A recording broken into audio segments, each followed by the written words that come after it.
amazing about this text is when we get into the idea of being yoked together. Let me share this with you real quick. The idea of being yoked together with an unbeliever, it comes from the Old Testament. We know that Paul got his theology from the Old Testament. The Lord illuminated the scriptures of the Old Testament to him, and that's where he gets a lot of his theology. So when we come up with the idea of being yoked together, let's go to the Old Testament real quick and go to Deuteronomy chapter 22.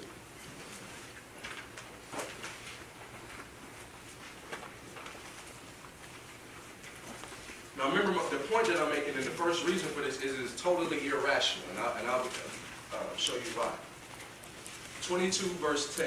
Deuteronomy chapter 22 verse 10.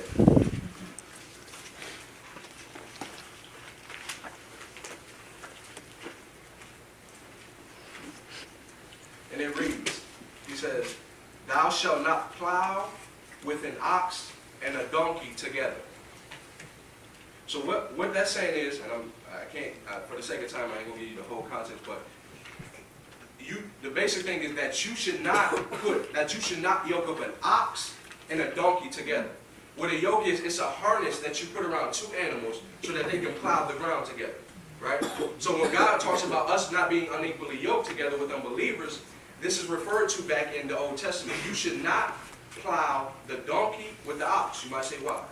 First of all, point number one is that God considered the ox to be a clean animal and the donkey to be an unclean animal. And one thing that you know about the Lord Jesus Christ is that he hates mixture of that which is unclean with that which is clean. So much so that we find in Revelations 3:16 in the church of Laodicea, he said, "I would wish that you were either hot or cold.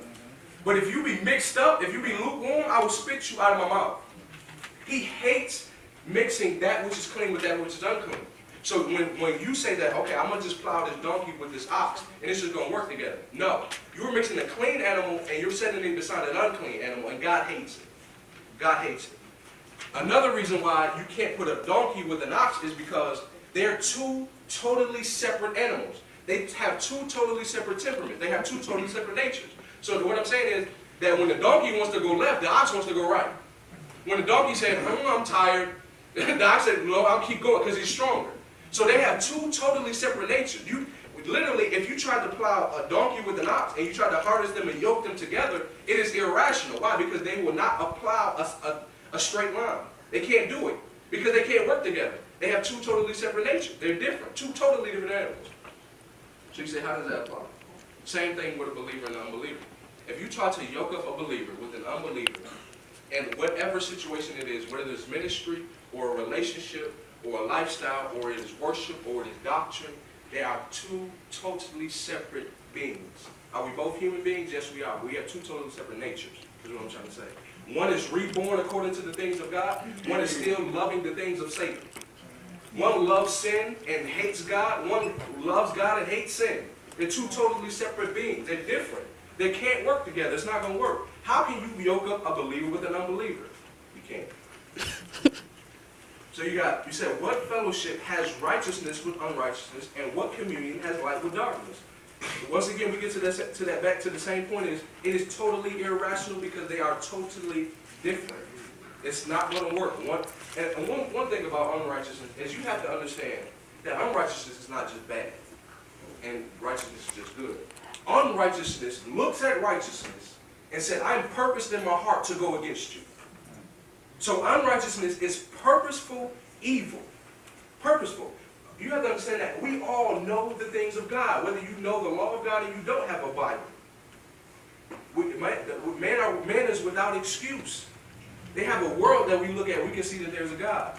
Unrighteousness looks at the things of God, knows the law of God written on his heart and written in the pages, and set out purpose to go against that. That's what unrighteousness is. Even when we get down to a believer and an unbeliever, even in the Greek, let's see if I can read that real quick.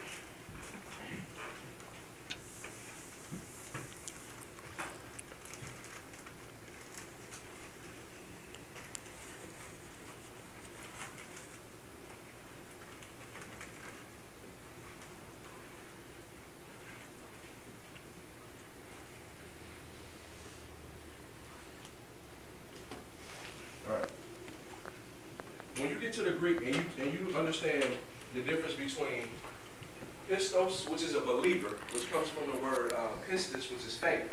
And you got apistos. Now, whenever you see an I, that means that that is the opposite of this word. So whenever you add I to it, that means to undo something.